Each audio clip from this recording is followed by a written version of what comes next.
Hello friends, എല്ലാവർക്കും നമസ്കാരം. നിങ്ങളേവരും കാത്തിരിക്കുന്ന അലീനയുടെ ഇന്നത്തെ വിശേഷത്തിലേക്ക് എല്ലാ കൂട്ടുകാർക്കും സ്വാഗതം. എല്ലാവർക്കും നല്ലൊരു ദിവസം ആശംസിച്ചുകൊണ്ട് തന്നെ നമുക്ക് ഇന്നത്തെ സൂപ്പർ ഹിറ്റ് വിശേഷത്തിലേക്ക് കിടക്കണം. അപ്പോൾ അതിനുമായിട്ട് ആരെങ്കിലും നമ്മുടെ ഈ ചാനൽ ആദ്യമായിട്ട് കാണുന്നുണ്ടെങ്കിൽ ഇതുവരെ സബ്സ്ക്രൈബ് ഒന്ന് ചെയ്ത് വെച്ചിട്ടില്ലെങ്കിൽ തീർച്ചയായിട്ടും ഒന്ന് സബ്സ്ക്രൈബ് ചെയ്ത് വെച്ചിട്ട് ലൈക്ക് അടിച്ചിട്ട് വീഡിയോ കാണാൻ വേണ്ടി ശ്രമിക്കണേ. അപ്പോൾ നമുക്ക് നേരെ വിശേഷത്തിലേക്ക് തന്നെ കിടക്കാം. അങ്ങനെ തുടങ്ങുമ്പോൾ തന്നെ കാണിക്കുന്നത് ഗോവർദ്ധനും ബാലനും കൂടെ സംസാരിക്കുന്നതാണ്. അങ്ങനെ നമ്മുടെ ബാലൻ ഗോവർദ്ധനോട് പറയുകയാണ്, ഇനിയിപ്പം കട അങ്ങോട്ട് തുറക്കാം എന്ന് പറഞ്ഞപ്പോഴത്തേക്കും ബാലേട്ടനെ കുഴപ്പമില്ലെങ്കിലും ഓക്കെ, ബാലേട്ടന് സമ്മതമാണെങ്കിൽ നമുക്ക് കട തുറക്കാം.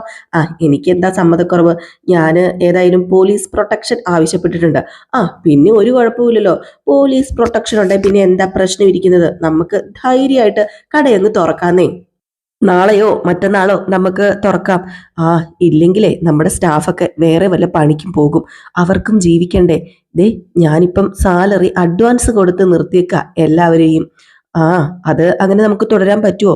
ഞാനും അത് പലതവണ ആലോചിച്ചതായിരുന്നു. അപ്പോഴത്തേക്ക് നമ്മുടെ ഗോവർദ്ധനും പറഞ്ഞു, അതേ ബാലേട്ട, എല്ലാവർക്കും അവരുടേതായ കുടുംബങ്ങളൊക്കെ ഉള്ളതല്ലേ. പിന്നെ ഈ കഴിഞ്ഞ 2 ആഴ്ചയായിട്ടേ സ്വർണത്തിന് 10,000-ലേറെ വില കയറി. പിന്നെ പഴയ സ്റ്റോക്കൊക്കെ നമുക്ക് ഇരിക്കല്ലേ, പുതിയ വിലയ്ക്ക് അത് വിൽക്കത്തില്ലേ. എനിക്ക് ലാഭവും നഷ്ടമൊന്നും അല്ല എൻ്റെ പൊന്ന് ഗോവർദ്ധന. ഇപ്പം രോഹിത് ജയിലിൽ കിടക്കുകയല്ലേ, അവന്റെ കാര്യത്തിൽ എന്താ ചെയ്യേണ്ടത്? അത് നമുക്ക് കുറച്ച് ദിവസത്തോടെ നോക്കാം, എന്നിട്ട് ജാമ്യത്തിൽ ഇറക്കാൻ പറ്റുമെന്ന് ശ്രമിക്കാം. കേസിൽ നിന്ന് എങ്ങനെയെങ്കിലും ഊരിയെടുക്കണം ഗോവർദ്ധന, അല്ലെങ്കിൽ അവന്റെ ഭാവി അത് അത് അതെന്തായി തീരും. മകനായി പോയില്ലേ, അങ്ങ് വിട്ടുകളയാൻ പറ്റുമോ? അല്ല ബാലേട്ട, ഈ അലീന എന്തിനാ ഈ നമ്മുടെ ശരണയുടെ വീട്ടിൽ പോകുന്നത്? അത് ശരിയായ നടപടിയാണോ?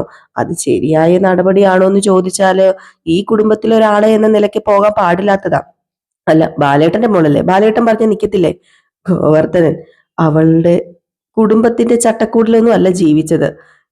വേദനിക്കുന്നവരുടെ കണ്ണീരും അവർക്ക് വേണ്ടി ജീവിതം ഒഴിഞ്ഞു വെക്കുകയൊക്കെ ചെയ്ത ഒരു അമ്മയുടെ തണലിലല്ലായിരുന്നോ ജീവിച്ചുകൊണ്ടിരുന്നത്? അതായത് കാരുണ്യ പ്രവർത്തനം ചെയ്ത ഒരു അമ്മയുടെ കീഴില്. ഇവിടെ വരുന്നതിന് മുമ്പ് അവൻ ഓർഫനേജ് നടത്തിപ്പില് ഒരു പങ്കാളിയൊക്കെ ആയിരുന്നല്ലോ. കുടുംബം അവക്ക് ഇന്നലെ പൊട്ടിമുളച്ച ഒരു അലങ്കാരം മാത്ര. അപ്പൊ പിന്നെ എനിക്ക് അവളെ എങ്ങനെ തടയാൻ പറ്റും? അപ്പം ബാലേട്ടനെ തടയാൻ പറ്റില്ല, പോകില്ല എന്ന് അവളോട് എനിക്ക് പോകരുത് എന്ന് അവളോട് എനിക്ക് പറയാൻ വേണമെങ്കിൽ പറ്റും. അവൾ പോകാതെ ഇരിക്കും. പക്ഷേ അത് ശരിയല്ലല്ലോ. അല്ല, ഞാൻ വേറൊരു കാര്യം ചോദിക്കട്ടെ. നമ്മുടെ അലീനയ്ക്ക് ശരണിയുമായിട്ടുള്ള ബന്ധമേ, അത് ഏതെങ്കിലും വിധത്തിൽ നമുക്ക് ഉപകാരപ്പെടുത്താൻ പറ്റുമോ? ഒന്ന് ആ വഴി ചിന്തിക്കത്തില്ലേ?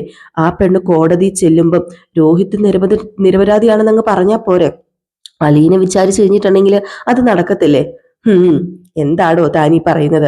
അലീനയ്ക്ക് ആ പെൺകുട്ടിയോടുള്ള അലിവിനോ ഞാന് ചൂഷണം ചെയ്ത് റെക്കമെൻഡ് ചെയ്ത് എൻ്റെ മകനെ കേസിൽ നിന്ന് രക്ഷപ്പെടുത്തിയെടുക്കണം എന്നാണോ താനീ പറയുന്നത്? അല്ല, അത് പോസിബിൾ ആണെങ്കിൽ ഏടോ അലീനയുടെ മുമ്പിൽ എന്താടോ എൻ്റെ വില?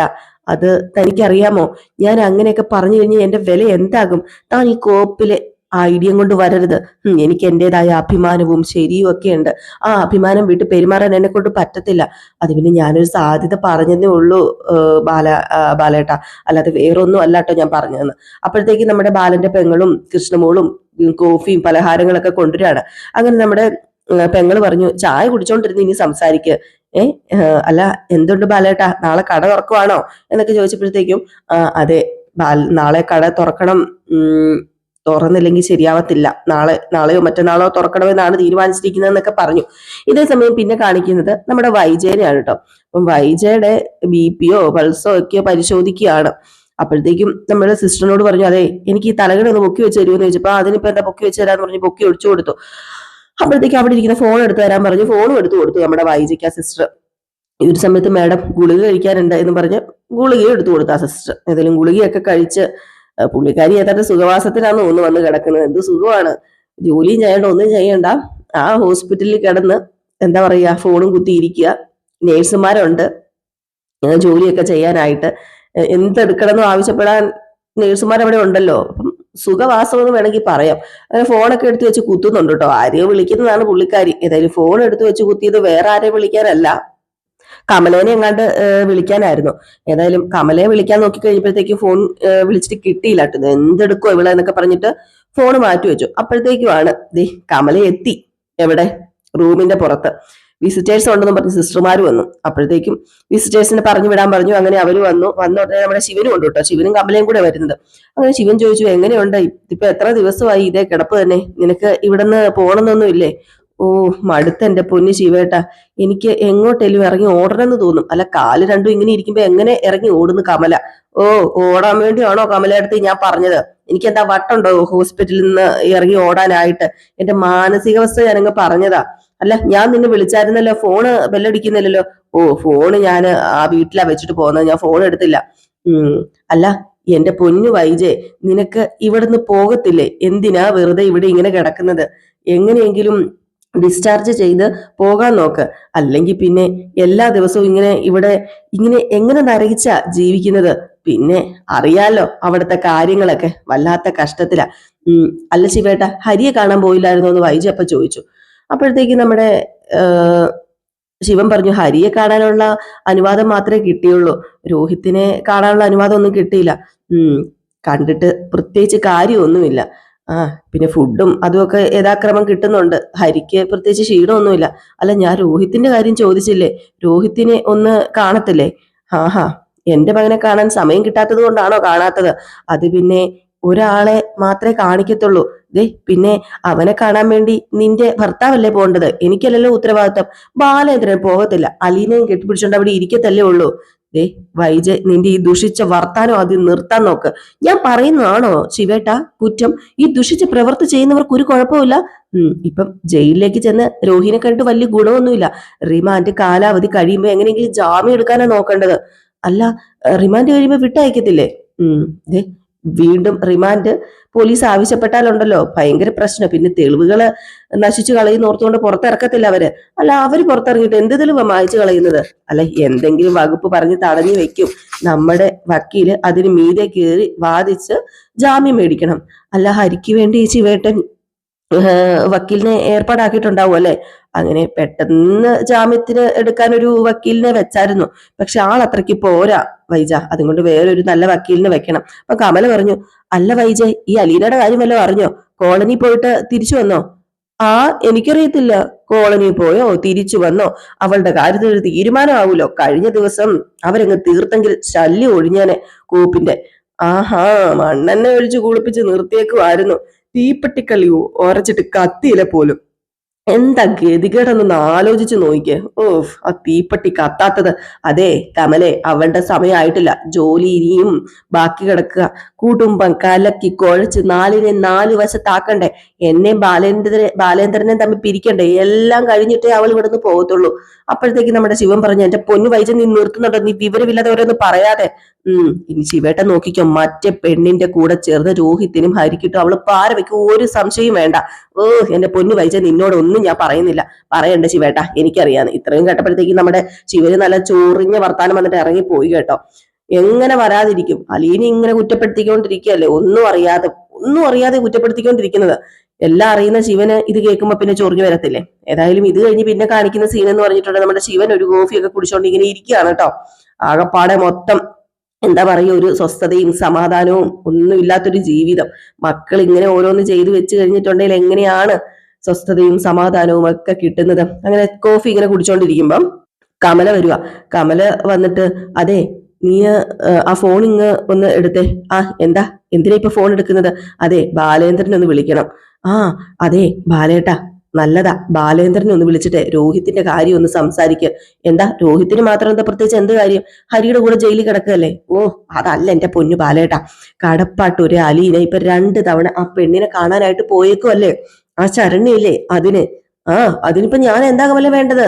ആ പെണ്ണുമായിട്ട് എന്നതായാലും ഒരടുപ്പം ഉണ്ടായി കാണുമല്ലോ ഈ അലീനയ്ക്ക്. അത് നമ്മൾ മുതലെടുക്കണം. ഹരിയുടെ കാര്യം ആ അലീനയോട് നമുക്കൊന്ന് പറഞ്ഞാലോ? അലീനയോട് പറയാം. എങ്ങനെയുണ്ട് എന്റെ ഐഡിയ? Best idea. എന്റെ പൊന്നു കമല, ഇത് വല്ലതും നടക്കുവോ? അത് പിന്നെ ഈ ഫോണെ അവിടെ വെച്ചിട്ട് നീ പോകാൻ നോക്ക്. എന്റെ പൊന്നെ ബാലേട്ടനെ ഒന്ന് വിളിച്ചു നോക്ക്.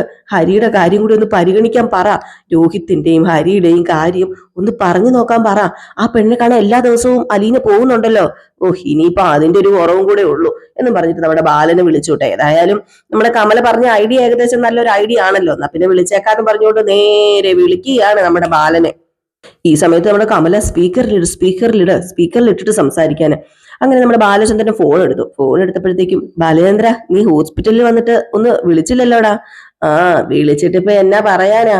അല്ല, ഒന്നും പറയാനില്ലേ നിനക്ക്? എന്റെ മകൻ സബ് ജയിലിൽ കിടക്കുന്നു, നിന്റെ മകൻ സബ് ജയിലിൽ കിടക്കുന്നു, അപ്പൊ ഒന്നും പറയാനില്ല?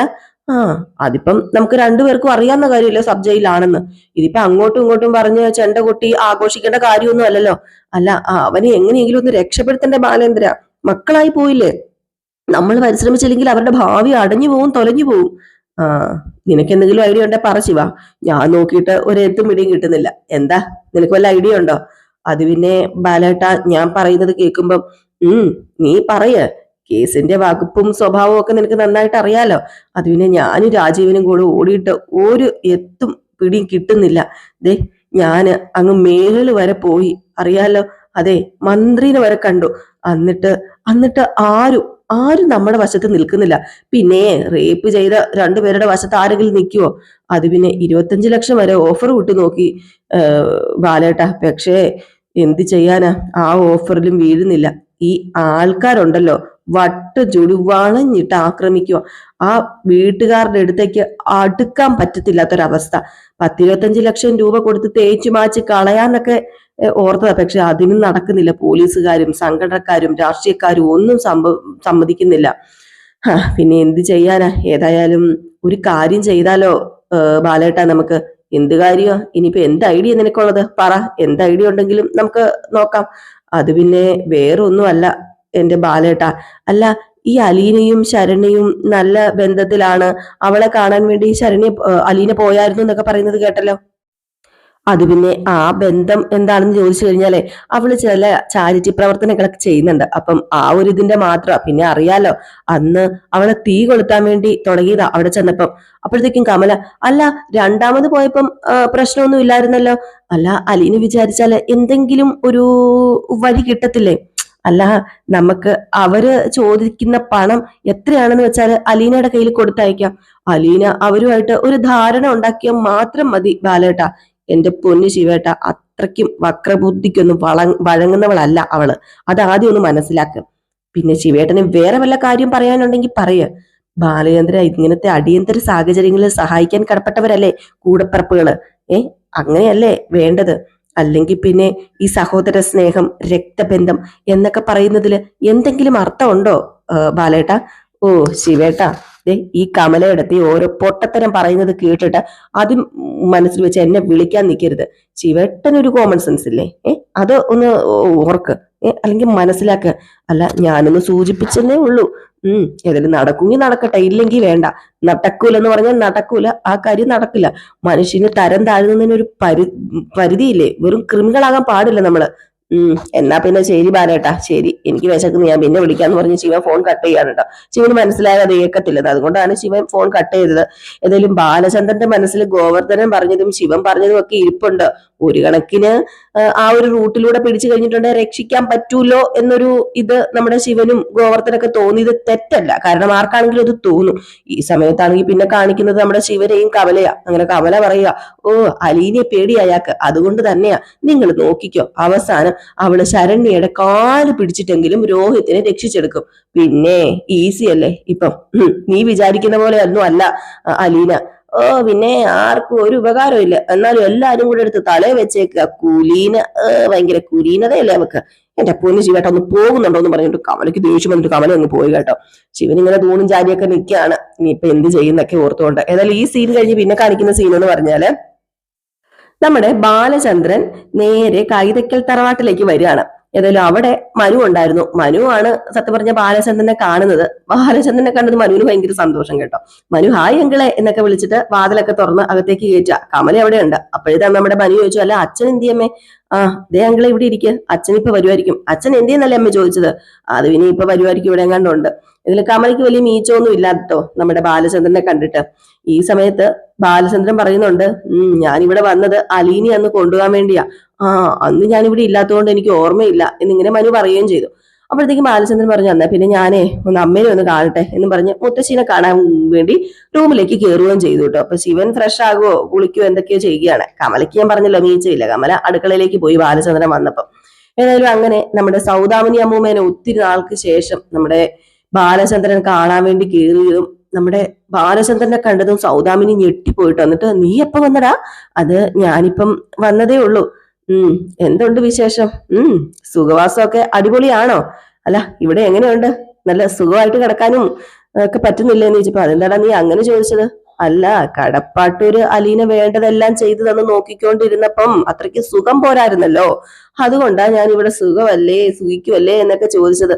അല്ല, അതുകൊണ്ടല്ലേ മകൾ ഇവിടെ തന്നെ തിരിച്ചുകൊണ്ട് വിട്ടതേ. എന്റെ പൊന്നു ബാല, ശവത്തെ കുത്തല്ലേ നീ? ആരാ തെറ്റുപറ്റാത്തവര്? ഓ അല്ല, നമ്മൾ ഒരാളെ വിധിക്കുമ്പോ ഉണ്ടല്ലോ, പക്ഷപാതം പാടില്ല. നമ്മൾ കറക്റ്റ് ആണോ എന്ന് ആദ്യം നോക്കണം. അത് കഴിഞ്ഞിട്ട് മറ്റൊരാളെ വിധിക്കാൻ പാടുള്ളൂ. പിന്നെ മറ്റൊരാള് ആരുടെ സൈഡിലാണോ നിൽക്കുന്നത് അയാൾ കറക്റ്റ് ആണോ എന്ന് നോക്കണം. അങ്ങനെ എല്ലാം കറക്റ്റ് ആണോ എന്ന് നോക്കണം. ഇപ്പൊ നമുക്ക് കാര്യം പിടികിട്ടി കാണുമല്ലോ. ആരും അത്രയ്ക്ക് മോശക്കാരനൊന്നും അല്ലെന്നാ ഞാൻ മനസ്സിലാക്കിയത് ബാല. അങ്ങനെ തന്നെ ഇരുന്നോട്ടെ. അവനവന്റെ നില മറന്ന് വലിയ ഉയരത്തുനിന്ന് എടുത്തു ചാടിയ മകള് കിടക്കുന്ന കിടപ്പ് കണ്ടല്ലോ ഹോസ്പിറ്റലില്. അതിനെക്കുറിച്ച് എന്താ സൗദാമിനി അമ്മയ്ക്ക് പറയാനുള്ളത്? ആശുപത്രിയില് ആയതുകൊണ്ട് കാണാൻ പറ്റിയില്ലല്ലേ മകളെ? അങ്ങോട്ടേക്ക് പോയി കാണാൻ പറ്റത്തില്ലല്ലേ? അത് പിന്നെ എനിക്കൊന്നും കാണണ്ട, ആരെയും കാണണ്ട, അങ്ങ് പോയാ മതി. ഓ ഷോ, അങ്ങനെയൊന്നും പോകാൻ പറ്റത്തില്ല സൗദാമിനി അമ്മേ. ദേ, അനുഭവിക്കണ്ടേ ചെയ്ത പ്രവർത്തികള്, അതിന്റെ ഫലങ്ങള് മുഴുവൻ അനുഭവിക്കണ്ടേ? കൊച്ചുമക്കള് രണ്ടുപേരും ചെയ്യില്ല, അറിയാലോ. ഇനി എന്തൊക്കെ അനുഭവിക്കാൻ കിടക്കുന്നു. പിന്നെ ഒരെണ്ണം മകന്റെ മോന്, ഒരെണ്ണം മകളുടെ മോന്, വല്ലതും അറിയുന്നുണ്ടോ? അല്ല ബാലചന്ദ്ര, നീ എന്തിനാടാ എന്നോട് ഇങ്ങനെയൊക്കെ പറയുന്നത്? എന്നെ വേദനിപ്പിക്കാനാണോ നീ ഇങ്ങനെയൊക്കെ പറയുന്നത്, അതോ സന്തോഷിപ്പിക്കാനാണോ? വേദന, സന്തോഷം, സഹാനുഭൂതി, ഓ എല്ലാവരും അറിയണ്ടേ എന്താണെന്ന്? ബാലചന്ദ്രൻ മാത്രം അറിഞ്ഞാൽ മതിയോ ഇതൊക്കെ എന്താണെന്ന്?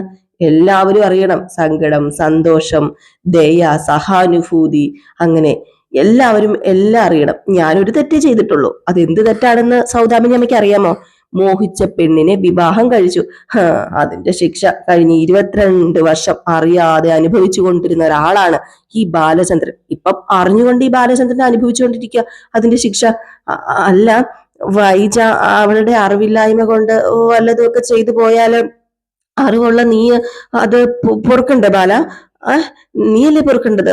ഓ, മകളുടെ അറിവില്ലായ്മ. എന്നെക്കാളും വിദ്യാഭ്യാസവും ബുദ്ധിയൊക്കെ അവക്കുണ്ട്. പക്ഷേ അതിബുദ്ധിയായി പോയി സ്വന്തം മോക്കുള്ളത്. പറഞ്ഞു കൊടുക്കത്തില്ലായിരുന്നോ? ഓരോന്ന് പറഞ്ഞു കൊടുത്ത് വളർത്തണമായിരുന്നു. എന്റെ പൊന്നു ബാലചന്ദ്ര, നീ അവളെ ആദ്യം മുതൽ നിലയ്ക്ക് നിർത്തേണ്ടതായിരുന്നു. അത് നിന്റെ കയ്യിൽ നിന്ന് വന്ന തെറ്റ്. നീ എന്തിനാ അവളെ തലയിൽ കയറ്റി വെച്ചത്? കല്യാണത്തിന് മുമ്പ് പിഴച്ചുപോയൊരു പെണ്ണിന് നല്ലൊരു ഭർത്താവിനെയും നല്ലൊരു ജീവിതവും കിട്ടുമ്പം ദേ എങ്ങനെ അത് കെടാവിടക്ക് പോലെ കാത്തു സൂക്ഷിക്കണമെന്ന് പറഞ്ഞു കൊടുക്കണമായിരുന്നു അമ്മയുടെ പൊന്നുമോക്ക്. പറഞ്ഞു കൊടുത്തോ? ഇല്ലല്ലോ. ഇനിയെങ്കിലും ഒന്ന് പറഞ്ഞു കൊടുക്കാൻ നോക്കണം, എങ്ങനെയാണ് കാത്തു സൂക്ഷിക്കേണ്ടത് എന്ന്. അത്രയെങ്കിലും മിനിമം ചെയ്തിരുന്നുവെങ്കിൽ ഇപ്പം ഈ ഒരു അവസ്ഥ ഉണ്ടാവത്തില്ലായിരുന്നു. അതിന്റെ ഫലം കണ്ടും കേട്ടും ഒക്കെ അനുഭവിച്ചിട്ടല്ലേ ദൈവം മുകളിലേക്ക് വിളിക്കത്തുള്ളൂ സൗദാമിനി അമ്മേ. നീ പറയ. നിനക്ക് തൃപ്തി ആവട്ടെ. നിനക്ക് ഇങ്ങനെയെങ്കിലും തൃപ്തി വരുമെങ്കിൽ നീ പറയ. പിന്നെ ഇതൊക്കെ മനസ്സിൽ വെച്ചോണ്ടാണല്ലോ നീ ഇത്രയും നാള് നടന്നത്. അല്ല, ഇതൊക്കെ മനസ്സിൽ വെച്ചോണ്ട് ആര് നടന്നു? എനിക്ക് അറിയില്ലായിരുന്നു. ഒരിക്കലും ബാലചന്ദ്രൻ മനസ്സ് വെക്കില്ലായിരുന്നു. എന്നെ ചതിക്കാൻ വേണ്ടി ഒരു കുടുംബം ഒറ്റക്കെട്ടായിട്ട് നിന്നെന്ന് എനിക്ക് അറിയത്തില്ലായിരുന്നു. ഈ ബാലചന്ദ്രൻ വെറും പുഴുത്ത പട്ടിയായി പോയി. ബാലചന്ദ്രൻ ഇത്രയും നാള് കണ്ണ് കെട്ടി ജീവിക്കുമായിരുന്നു. ഇപ്പോഴാ ബാലചന്ദ്രന്റെ കണ്ണ് തുറന്നത്. ഈ പൊത്തിനുള്ളിൽ നിന്ന് ഇഴജന്തുക്കൾ ഇറങ്ങി വരുന്നത് പോലെ ഇപ്പം ബാലചന്ദ്രൻ ഇറങ്ങി വന്നതേ ഉള്ളൂ. ഇപ്പം ബാലചന്ദ്രൻ അറിഞ്ഞതേ ഉള്ളൂ ആരൊക്കെയാണ് എന്നെ ചതിക്കുന്നതെന്നും ഇത്രയും നാള് ആരാ എന്നെ ചതിച്ചത് എന്നും ഒക്കെ. ഇതൊക്കെ കേട്ടിട്ട് നമ്മുടെ സൗദാമിനി അമ്മ ഇങ്ങനെ കണ്ണും വീഴ്ച നിപ്പുണ്ട് കേട്ടോ. അപ്പൊ ഈ ഒരു സീൻ കാണിച്ചിട്ടാട്ടോ ഇന്നത്തെ വിശേഷം അവസാനിക്കുന്നത്. ഏതായാലും സൗദാമിനി അമ്മയ്ക്ക് നല്ല പണി തന്നെ പണിയുന്നുണ്ട് ബാലചന്ദ്രൻ. കാരണം ഇതിനൊരു പാർട്ടാണല്ലോ സൗദാമിനി. അപ്പം പണിതില്ലെങ്കിലേ ഉള്ളൂ അതിശയം. ബാലചന്ദ്രന്റെ മനസ്സിലെ ആ ഒരു വേദന ഇങ്ങനെ പറയുന്നതാണ്. അപ്പം അടുത്ത വിശേഷവുമായിട്ട് കാണാം. അപ്പൊ എല്ലാവരും കാത്തിരിക്കുക. Tata bye bye. ലൈക്ക് അടിക്കാൻ മറക്കല്ലേ.